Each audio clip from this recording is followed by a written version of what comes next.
Exclusive breast feeding বলতে আমরা কি বুঝি?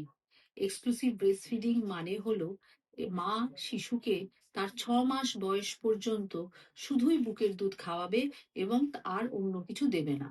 এবং এই দুধ যদি খাওয়াতে হয় সেক্ষেত্রে খেয়াল রাখতে হবে যে সদ্যজাত শিশুকে জন্মের পরই ১ ঘন্টার মধ্যে মায়ের কাছে দিয়ে দিতে হবে এবং মায়ের সঙ্গে রাখতে হবে, যাকে বলা হয় রুমিং ইন। এবং মায়ের সঙ্গে যখন শিশু থাকবে তার গায়ে গায়ে লেগে তার সাথে সংস্পর্শে থাকবে, যাকে আমরা বলি স্কিন টু স্কিন কন্ট্যাক্ট অথবা ক্যাঙ্গারু মাদার কেয়ার। শিশু যখন মায়ের সংস্পর্শে গায়ে গায়ে লেগে থাকবে তাতে মায়ের হরমোনাল স্টিমুলেশন হবে এবং মায়ের মস্তিষ্ক থেকে যে দুটো হরমোন বেরোয় যেরকম অক্সিটোসিন এবং প্রোল্যাকটিন, এই দুটোর সাহায্যে মায়ের দুধ আরো বেশি করে তৈরি হবে। আরেকটা জিনিস খেয়াল রাখতে হবে, এই সময় শিশুকে কিন্তু অন্য কোনো রকম কোনো খাবার যেরকম মধু, জল কিংবা কোনো কৌটোর দুধ, ফর্মুলা কিছু কিন্তু দেয়া যাবে না। যখনই আপনি এইসব জিনিস দেবেন তখনই কিন্তু এক্সক্লুসিভ ব্রেস্ট ফিডিং এস্টাবলিশ করতে অসুবিধে হবে। তাই আমরা যদি চাই শিশু ৬ মাস বয়স পর্যন্ত শুধুই মায়ের দুধ খাবে, তাহলে আমরা অন্য খাবার দেব না এবং ৬ মাস বয়সের পরে আমরা পরিপূরক খাদ্য কিংবা কমপ্লিমেন্টারি ফিডিং স্টার্ট করব। যদিও এই ৬ মাসে কিন্তু আমরা ভিটামিন ডি3 ড্রপস, ওআরএস কিংবা ওষুধপত্র যদি প্রয়োজন হয় ডাক্তারের পরামর্শ অনুযায়ী দেব।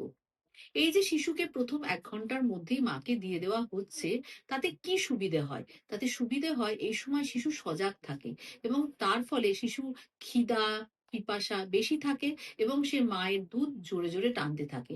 যত জোরে সে টানে তত বেশি মায়ের হরমোনাল স্টিমুলেশন হয় এবং আ এক্সক্লুসিভ ব্রেস্ট ফিডিং এস্টাবলিশমেন্ট তত ভালো হয়। তাই এই সময় কোনোভাবেই যেন মায়ের দুধ থেকে শিশু বঞ্চিত না হয় কিংবা শিশু যেন মায়ের থেকে সেপারেশন কিংবা বিচ্ছেদে না থাকে, সেই দিকটা কিন্তু সকলকে আমাদের খেয়াল রাখতে হবে।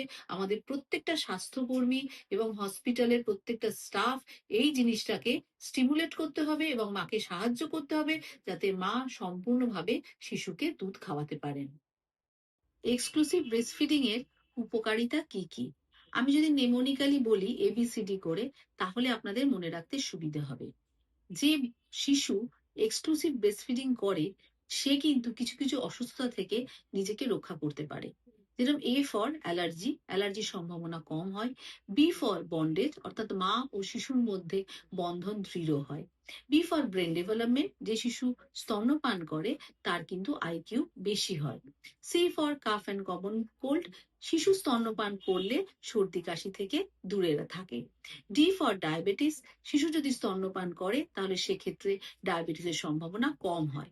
ই ফর এন্টারিক, মানে পেটের সমস্যা, যে শিশু স্তন্যপান করে তার কিন্তু পেটের সমস্যা কম হয়, কোষ্ঠকাঠিন্য হয় না। এফ ফর ফেসিয়াল গ্রোথ, যে শিশু মায়ের দুধ টেনে খায় তার ফলে তার যে চোয়ালের পেশি এক্সারসাইজ হয়, তার মুখের গড়ন সুন্দর হয়। জি ফর গ্রোথ, যে শিশু মায়ের দুধ খায় তার কিন্তু ওভারওয়েট কিংবা আন্ডারওয়েট কোনোটাই হয় না এবং তার ওজন সঠিক হয়, সে সঠিক মাত্রায় বাড়তে পারে। এছাড়াও কিছু মায়ের উপকারিতা আছে, সেগুলো হলো যে মা স্তন্যপান করায় তার কিন্তু অক্সিটোসিন হরমোন বেরোয় এবং এই হরমোন যেহেতু ইউটেরাসের স্মুথ মাসলকে সংকোচন করায় তার ফলে রক্তক্ষরণ তাড়াতাড়ি বন্ধ হয়। এছাড়া ল্যাকটেশনাল অ্যামেনোরিয়া হতে পারে, যেটা কিন্তু কন্ট্রাসেপটিভ হিসেবে ব্যবহার হতে পারে, কিন্তু আমরা কখনোই এটা অ্যাডভাইস করি না কারণ এর উপরে নির্ভর করাটা খুব মুশকিল।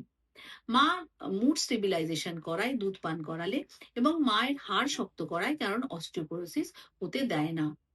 এছাড়া ওভারিয়ান ক্যান্সার, ব্রেস্ট ক্যান্সারের সম্ভাবনা কমে যায়।